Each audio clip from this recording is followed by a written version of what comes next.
Thanks for being with us. I'm Lianne Sanderson. Now, I'm really excited to introduce our next guest, who's a bit of a legend in the women's world of football. I've known Tom for a number of years. Every time I see him, I tell him, please, Tom, come on my show. Now, I'm delighted to introduce Tom Garry. How are you? Thank you so much for coming on my show. Oh, Leanne, I'm really well. Thank you for such a lovely introduction. I am okay, thank you. I had a cracking Sunday at St Helens watching a good win for Manchester United and now ready for a new week. And I hear that you're about to be a dad soon. Is that correct? My little Yes, birdies have told me, my sources, so you're pretty busy at the moment. very, very excited and nervous at the same time, Leanne, but we've got about 3 weeks to due date. My wife's being an absolute legend and yeah, hopefully there'll be no emergencies over the course of this recording. Hopefully not. Well, before we get on to the games at the weekend in the season, I want to talk to you about the transfer window. I know it feels like it was forever ago. And I was talking to Uma before, like, I want to get your expertise on this, Tom, because Jeff Kassouf is a good friend of mine, and you guys always report, all the transfers before they're even public, right? Why is there such a discrepancy between the money? That is the number one thing I don't get. Like when a player gets announced, like Alyssa Thompson, it'll be like, oh, this player's 1.6 million, and then someone else is reporting it's 1.2. Like, what's all that about? Explain to me and my Really, listeners. really good question. And I suppose it really depends on who or where the reporters have been able to source their information from. And so often you'll get people telling you different things. It's really common over the course of a transfer that you might have a steer from one side of a deal telling you that they've got a bargain because they've got a player for less than everyone thinks. And then maybe the selling sources advising you they've got a fantastic deal because they've received loads and loads of money. And I suppose it's up to people like me to try and decipher that and work out who we trust and what's the most reliable source of information. For me, I tend to find that if there are two people aligning with the same information, that I feel that's reliable. We did have some really interesting ones this summer where there were wild differences, but I think what we're often hearing is some people reporting maybe the upfront fee, and then maybe others are with a larger fee, maybe have been given a bit if it's got the add-ons or other parts of the deal.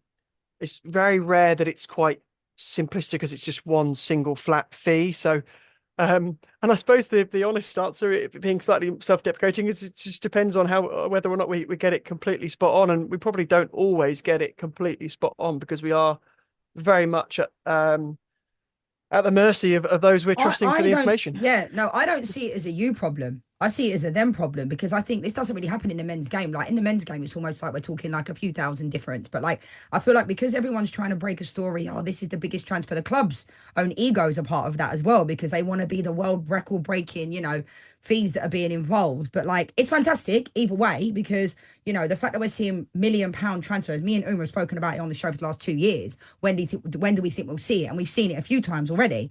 Now, out of all the transfers we saw in the window and transfers that have come in, which players have impressed you, Tom? Oh, that's such a good question. I got to say, Jess Park has hit the ground running brilliantly at Manchester United. And actually, we're in a situation where, despite one swapping for the other, from one team to the other, I think Manchester City have managed to improve their team with Grace Clinton, and Manchester United have managed to improve their team with Jess Park. That kind of seems to work for everybody really well.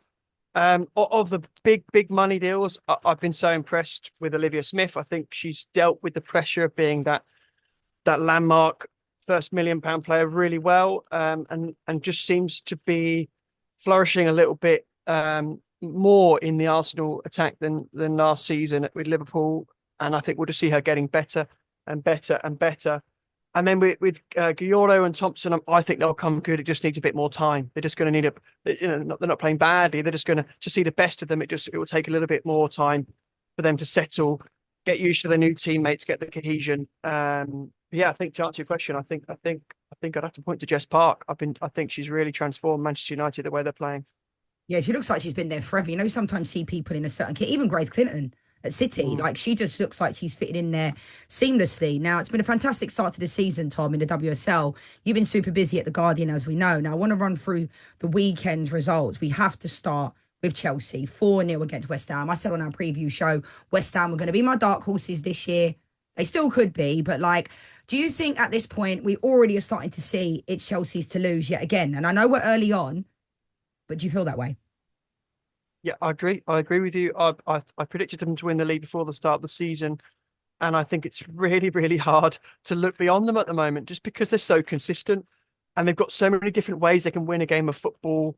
They, of course, still haven't lost a league game in this division with Sonia Bonpastor, which is remarkable. And I've been so impressed with Aggie Beever-Jones. She scored a goal in all four of their games so far this season. She's finding different ways to score. We saw her with the free kick this time. Previous games, it's like a good movement to get into the near post. She's doing all sorts of different work as a striker. And they've just got so much depth, haven't they, Lianne? Like, even if they had a few injuries, you would have no worries about them, still getting the results they need. And the contrast in that performance against West Ham to Arsenal dropping points at home to Villa, that's where these titles ultimately have been won for Chelsea over the last 6 years. And at the moment, the evidence suggests they're going to do it again. Yeah, I mean, it's just hard to see past them, isn't it? I agree with you, Tom, with regards to the strength in depth that they had. It was good to see Alyssa Thompson. I know you mentioned her before, gets 60 minutes, gets her first start under her belt. And I can't agree with you more. I want to come on to that game you just mentioned at the Emirates, Arsenal versus Aston Villa. I mean, fair play to Aston Villa, scoring late on in the game. But these are the types of games, Tom, where I feel like it sounds crazy because early on in the season, but for Arsenal to be dropping points like this, against teams like Aston Villa. The Man United one was a draw. We'll take that because Man United are a good side. But these are the games where I just feel like Chelsea won't be dropping points. So last year they dropped points against Leicester over Christmas, Chelsea did, where they drew that game. But these are the ones it will come down to, won't it, Tom? And I know a lot of Arsenal fans are not happy. Yeah, you've hit the nail on the head. You can drop points, but you can't really afford to do it more than maybe once over the course of the season. So if you're Arsenal now, you're needing to go on a really flawless run, really from here until the spring, to make amends for it. Because you just know that Chelsea might drop in want points in a game. They might, you might be able to get the better of them in a head-to-head, but really that they're not going to open the door very wide. So this is difficulty for Arsenal. I was disappointed with them, particularly in the second half. They didn't seem to have that ruthlessness to go and put the game to bed. They had the 1-0 lead. Maybe it was a tiny bit of complacency, but that's where, if you're going to become champions, you've got to kick on and put the game away. That said, I do really rate Aston Villa. I think with Natalia Arroyo, they've got a really good coach who has made big improvements since sort of February, March, when they started to go on a run, and obviously they finished the season last year with that fantastic run with the 5 victories, which makes that probably not as bad a result as it might sound. But still, Arsenal need to be winning those home games. They need to be picking up those points. And if we're chatting again, at the end of May, that's the kind of result that could cost them the title. You can't afford to. And it's a set piece as well, Lianne. Like, it's the basics in the last minute. If you're going to be the champions, you've got to have the sort of defensive organisation and now so kind of take that situation by the scruff of the neck and clear that ball. It just felt to me as though Parker wanted the ball more than about 4 Arsenal defenders who were around her, and that can't happen if Arsenal are going to win the league. Yeah, I mean, I felt for Katie Reid because obviously 19 years old, you could see at the end of the game, there was a lot of footage where her and Leah Williamson were kind of in deep conversation. What do you make of Katie Reid getting the start? Because I think for Lotte Wubben-Moy, she'd feel a little bit, disheartened at that because Lotte Wubben-Moy is that player that everyone talks about. Lovely person. I love her. I think she's top person. But she never seems to get the opportunity. She goes to tournaments with England, never plays. And then now Katie Reid's come in, 19 years old. What do you make of that? Well, I do feel quite sorry for Lotte Wubben-Moy. She's been so loyal to club and country, and is, very rarely lets anybody down. But for whatever reason, doesn't seem to get those opportunities. But on the flip side, I've been so impressed with Katie Reid. Particularly, I was there in person for their draw against Manchester United, where as a teenager, she started against a very informed side and helped them get a clean sheet. And she was so calm. She was really composed. She played really with the experience and maturity of sort of somebody in their mid-20s, and yet she was up against Melvin Mallard, who in theory should have could have been a really stern test. She looked really assured. She's quite impressive on the ball as well as without it. She's picking up neat passes, threading the ball into midfield, really composed. There's still going to be a lot of things to work on with her game, and we haven't really seen her thoroughly tested yet, by say, in a head-to-head with the Chelsea or a head-to-head against, Bunny Shaw, one of the leading strikers in the world, for example. But she has held her own really well. And the way I look at it with the debate with Lotta and of course Cardina as well is just how well must be playing in training to be keeping those players out the side. We're seeing the matches, but for Renee Slagers to be choosing her to start, she must be so impressed with what she's seen from her on the training ground, and that probably tells you it all really. Yeah, it does. I mean, I agree with you on that. Arsenal dropping points, I think it'll be massive at the end of the season, but yet to be determined so early on. Next game, Liverpool nil, Manchester United 2. Maya Zhao, I thought was incredible. Ella Toon scored yet again. Now, United come up this next weekend against Chelsea. Like, they've got a decent result against Arsenal, the draw, because everyone expected Arsenal to win that one. Like, how do you see this one going, Tom? Oh, it's a big, big game. Yeah. Like Manchester United are playing really well at the moment. That they don't often get the credit they deserve. There is still negativity perhaps around their summer, but I think a lot of people, myself included, feel they maybe should have signed a few more players. The squad looks thinner than what you would want going into a Champions League campaign. But that aside for a moment, the players that they have got and the way they're playing has been very, very impressive. They look really well oiled. They're very slick. They're well coached. And if that core group of players, if they stay fit, they can be really hard to beat. They're not conceding many goals. And what I was impressed with on Sunday, particularly in the first half, was just the how quickly they recycled the possession. On the rare occasions they lost it, they were winning it back straight away. The work rate was so high, and they stopped Liverpool keeping the ball at all for any more than a few seconds. And that was partly down to Miyazawa, who you mentioned, who was so good, but also the way they were clever with the positioning of Park and Toon to make sure they kind of swamped around the Liverpool midfielders and didn't give them a second with it. And they went off the ball a little bit in the second half that Mark Skinner criticised them for, but really this came down to the desire. And Gareth Taylor said afterwards that he felt his players lacked energy in the first half and weren't winning the duels, and that was it. There was a massive gulf in the first half in the work rate, and if Manchester United play with that intensity against Chelsea, they'll give them a real run for their money on Friday. That would be a really good game. Yeah, I'm loving these Friday night games as well this year. They're brilliant, aren't they? Like, it's great to be able to get WSL on a Friday night.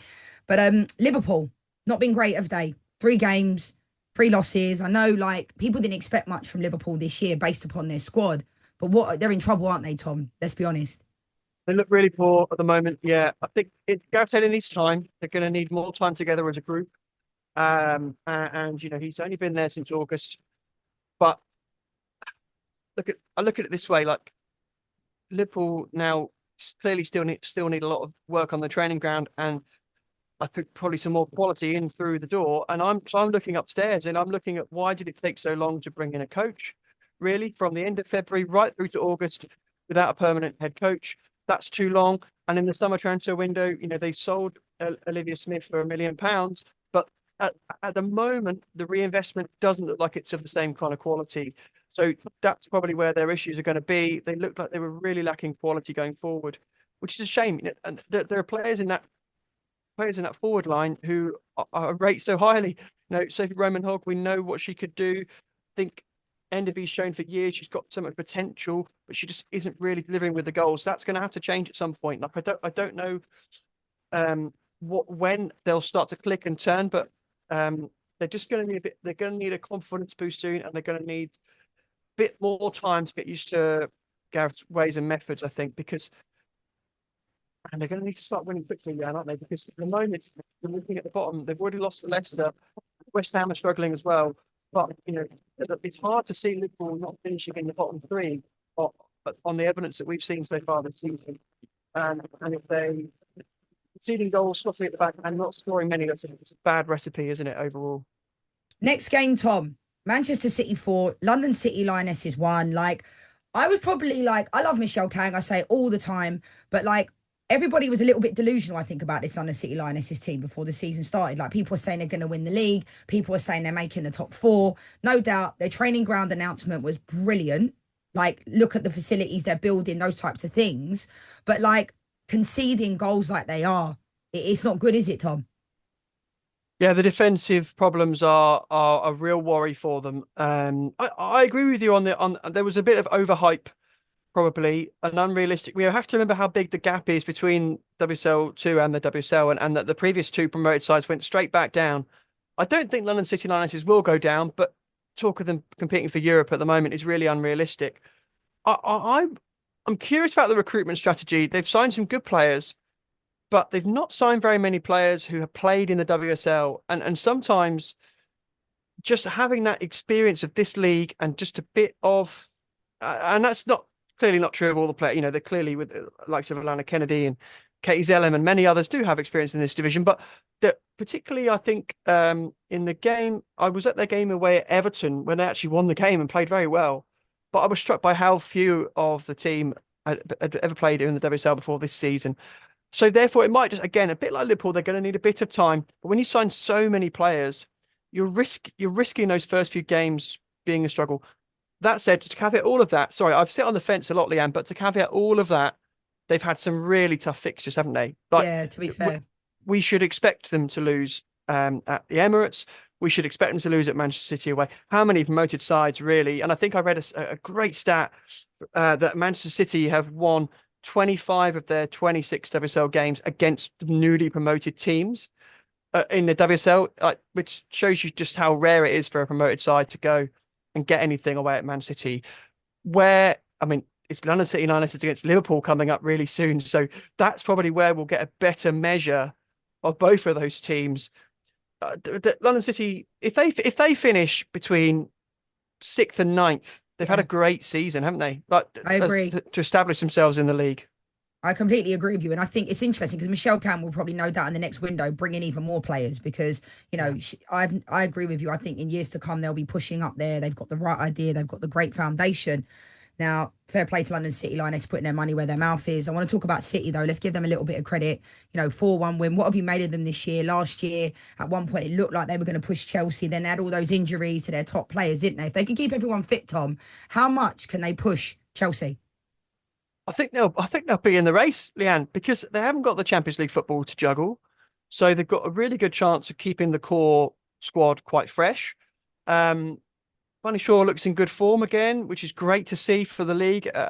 And they gone about because they lost the first game at Chelsea, which was a very difficult first game for a new manager. They maybe gone under the radar a little bit in the last few weeks, but they're playing some good football. They're creating a lot of chances, like they're really high on it on XG throughout their game. So fair play to them. There'll be tougher tests to come, but at the moment they're looking really strong for at least a Champions League place. So let's see how they can get on. What we found with City is they started brilliantly last season and then dropped off over the winter. I mean, I think it was around this time last year when they beat Barcelona, and we all thought, wow, they're this what a wonderful Man City team this is. And then it kind of all fell apart. So let's see if they can stay now over the course of a season. But for the time being, they're quietly going about their business well. And I think Yeglert has added some new ideas to the team that have just freshened things up a little bit. And it's a relatively positive moment for them at the moment. Yeah, it's interesting. You probably remember Jeglerts was actually Umea's manager when we beat them in the Champions League final. So, I mean, he's been around a long time. He's managed some top players. So when people think it might be a weird appointment, like he's been around for so long, hasn't he? So I've no doubt, he's the right person for this job. At this moment in time, next game, Leicester 1, Tottenham 2. Big win for Spurs. They've been in good form this year, haven't they, Tom? Like they seem to have gone back to the Tottenham we knew from a couple of years ago. Under Robert Villaham, I think they reached the expectations. They exceeded the expectations, excuse me. Made the FA Cup final with a squad that's not they don't really invest a lot financially. So they've had a decent start to the season, haven't they? Yeah. And Matt, when you think of the run they were on from kind of Christmas to the end of the last season, Leanne, like this is a complete breath of fresh air. 3 victories in their first 4 games, 9 points on the board. They're almost safe. Like after 4 matches, which considering what they finished second bottom last season, is a huge turnaround. I'm really impressed with Martin Ho. I know he was very well thought of at Manchester United, particularly in the Casey Stoney era, and I'm led to believe that when Martin Ho was applying for the Tottenham job, that a really strong personal recommendation came from Casey Stoney to the Tottenham board, sort of essentially saying you really need to hire this guy. And that probably helped. Spurs liked his sort of what I was led to believe was his sort of meticulous obsession with the details and just being someone who was really, really obsessed with the job and wanting to live and breathe the job and be passionate about it. But that's coming across on the pitch now as well. The other thing to say about Spurs is that they've done a couple of really good bits of recruitment. I rate the teenage defender Koga in centre back who came in from the Eredivisie. Excuse me for my pronunciation, yeah. And has done a really good job at centre back as a young defender, a bit like we were praising Reed earlier. She's done well there for Spurs, and Tamba coming in up front, just full of confidence. Another goal again at the weekend, and that's looking like a really good bargain. Perhaps there'll be other clubs in the league, maybe Liverpool, maybe others thinking, should we have tried to sign her or pushed harder to sign her? Because Spurs have done well to get her through the door. And, she was highly rated over in Scandinavia for a long time and has hit the ground running in the WSL. So fair play to her. Yeah, and it seems like last season it was almost like if Bethany England didn't score, then Tottenham wouldn't win. So I think they've kind of progressed from that, which is a great thing. And I agree with you about the manager. I think he's done a fantastic job. Last game, Tom, I want to talk about Brighton 1, Everton 0. Finally, Michelle Adjiman gets off, scores finally. Been at this club, a lot of expectation on her this year that wasn't really there last year, obviously based upon the Euros and how well she did. But I was delighted to see, her finally get a goal for Brighton. I'm so chuffed for her because there's been so much hype off the back of the Euros, and it was almost like we sometimes forget how young she is and just that she's only really in her sort of second WSL campaign. So I'm pleased she got off the mark, and it was a good sort of striker's goal, wasn't it? Like a bit of poacher element to it. Right place, right time. And we just need to be realistic about our expectations for Ajimang. She was such a great impact sub in the Euros, but let's not forget that 6 months before that, it was never the plan that she would go to those Euros in her development. She was probably eyeing up the under 19 European competition. It was only really the temporary injury to Russo in April that got Ajimang that sort of call up, and then she scored that wonder goal away against Belgium in Leuven. And then suddenly she was thrust into the contention and then had that wonderful impact. But that doesn't mean that you're going to go in and score 20 goals a season in the WSL now. She's not just clicked overnight and become peak Miedemar or peak Bunny Shaw. She's still going to have to develop. And I hope the goal gives her confidence now because she's in a good Brighton team. And, Brighton have just started to click into gear in the last few games. I think that's 3 wins in a row in all competitions now. So they'll be looking to kind of keep that momentum going now. And they're the kind of team who have progressed well under Vidicic. They've had a good season last year, and I think they'll want another top half finish this year. Oh, Tom, unfortunately, it's come to an end, but honestly, you're a breath of fresh air. I love your expertise. You've been in and around the women's game for so long, and like your knowledge is just incredible. I could listen to you talk all day long. Thanks so much for joining me on the show. Oh, thanks for the kind words. Lovely to speak to you, mate, and hope to see you soon.